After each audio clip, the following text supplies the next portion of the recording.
नमस्कार दोस्तों, अंकुश sir classes में आप सभी का हार्दिक स्वागत है। आप पढ़ रहे हैं सामान्य अध्ययन। आइए आज जानते हैं भारत के राष्ट्रीय प्रतीक। ट्रिग है बिरा है हाथी, पशु है बाघ, पक्षी मोरे वृक्ष बरगाद, चिन्ह अशोका पुष्प कमल सा, वाक्य बना है सत्यमेव जयता। नदी है गंगा, डालफ जीव, भाषा हिंदी, लिप है दीव। जनगण गाना बंदे गीत, गुट निरपेक्ष है विदे की नीत। अर्थात बिरा है हाथी, जो राष्ट्रीय विरासत पशु है, उसको वो हाथी है। राष्ट्रीय विरासत पशु जो है वो हाथी है। पशु है बाघ, अर्थात जो राष्ट्रीय पशु है वो बाघ है। पक्षी मोरे माने राष्ट्रीय पक्षी जो है वो मोर है। वृक्ष बरगद माने राष्ट्रीय वृक्ष जो है वो बरगद है, या वट वृक्ष भी कहा जाता है इसको। वट वृक्ष याद रखिए, वट वृक्ष भी कहते हैं इसको। चिन्ह अशोका, राष्ट्रीय चिन्ह जो है वो अशोक चक्र है। पुष्प कमल सा, तो राष्ट्रीय पुष्प जो है वो कमल है। वाक्य बना है सत्यमेव जयता, तो राष्ट्रीय वाक्य जो है वो सत्यमेव जयते। जो सत्यमेव जयते है ये मुंडकोपनिषद से लिया गया है। नदी है गंगा, अर्थात राष्ट्रीय नदी जो है वो गंगा है। डाल्फ जीव, जो जीव है वो डॉल्फिन है। राष्ट्रीय जीव जो है वो डॉल्फिन है। भाषा हिंदी, जो राष्ट्रीय भाषा है वो हिंदी है। राष्ट्रीय भाषा को राजकीय भाषा मानते हैं। राष्ट्रीय भाषा वैसे हिंदी है, लेकिन राजकीय भी शामिल है। राष्ट्रीय लिपि जो है वो देवनागरी लिपि। लिपि है दीव माने देवनागरी।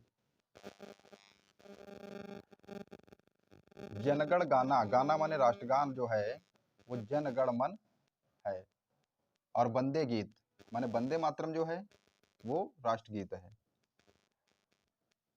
गुट निरपेक्ष है विदे की नीति, माने राष्ट्रीय जो विदेशी नीति है वो गुट निरपेक्ष है, तो ध्यान रखिए गुट निरपेक्ष। आइए आगे चलते हैं। सिंधु की सहायक नदियों के बारे में जानेंगे। इसकी ट्रिक है झेब चिरास। झे से झेलम है, बा से व्यास है, ची से चिनाब है, रा से राबी और सा से सतलज। अब आते हैं वाणिज्यिक या व्यापारिक या नगदी फसलों के बारे में। बहुत इंपॉर्टेंट प्रश्न यहाँ से बनता है, कई पेपरों में पूछा गया है प्रश्न, इसको याद रखिए। आर में यहाँ से आ सकता है, ठीक है। तो ट्रिक है आग का तंबू जूचाती सोया।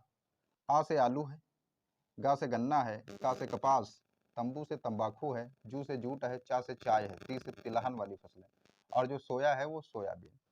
ये आपकी व्यापारिक फसलें या नगदी फसलें या वाणिज्यिक फसलें आप इनको कह सकते थे, और यहाँ से प्रश्न बनने के चांस ज़्यादा है, इसलिए इनको अच्छी तरीके से आप याद रखिए। अब आपके आते हैं समाधि स्थल, ये भी मोस्ट इंपॉर्टेंट रहता है।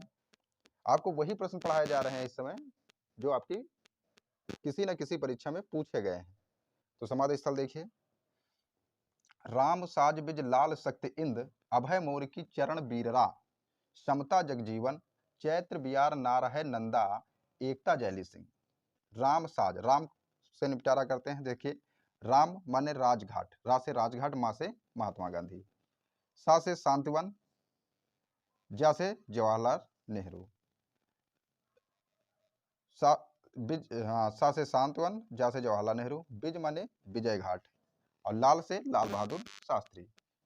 शक्ति माने शक्ति स्थल जो है, इंद लिखा है आगे तो इंदिरा गांधी का समाधि स्थल है। अभय यहाँ पर लिखा है तो अभय घाट, आगे लिखा है मोर माने मोरारजी देसाई का है। और ये मोरारजी देसाई जो थे ये ऐसे वित्त मंत्री थे जिन्होंने 10 बार बजट को पेश किया। सर्वाधिक बजट किसने पेश किया है, एक प्रश्न बनता है तो आप बता देंगे मोरारजी देसाई ने। की से किसान घाट, और ये चौधरी चरण सिंह की समाधि स्थल है। की चरण, चरण माने चौधरी चरण सिंह। फिर आता है वीर, वीर माने वीरभूमि, ये रा माने राजीव गांधी का समाधि स्थल है। समता, तो समता स्थल जो है वो जगजीवन राम का समाधि स्थल है। चैत्र बियार, जो चैत्रा भूमि है वो डॉक्टर BR अम्बेडकर की समाधि स्थल है। फिर आता है नार है नंदा, नार माने नारायण घाट जो है, नंदा माने गुलजारी लाल नंदा की समाधि स्थल है। एकता जैली सिंह, और एकता स्थल जो है वो ज्ञानी जैल सिंह की समाधि स्थल। तो इस प्रकार आपके कुछ समाधि स्थल थे। अब आता है एक ट्रिक है, यूर है तुर्की ऐसा चीन। यूर माने यूरोप का मरीज जो है तुर्की को कहा जाता है। ऐसा चीन, कैसा चीन? ऐसा, ऐसा माने एशिया। एशिया का जो मरीज है वो चीन को माना गया है।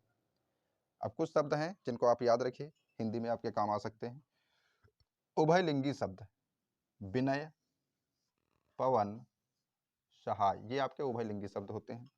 आज आपको एक प्रश्न का उत्तर देना है। गोमती किनारे बसे शहर, अपने राज्य उत्तर प्रदेश के जो शहर गोमती के किनारे बसे हैं वो कमेंट बॉक्स में आप जरूर कमेंट कर दें।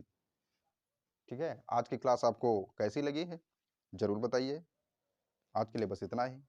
इस चैनल को लाइक और शेयर जरूर करें। धन्यवाद।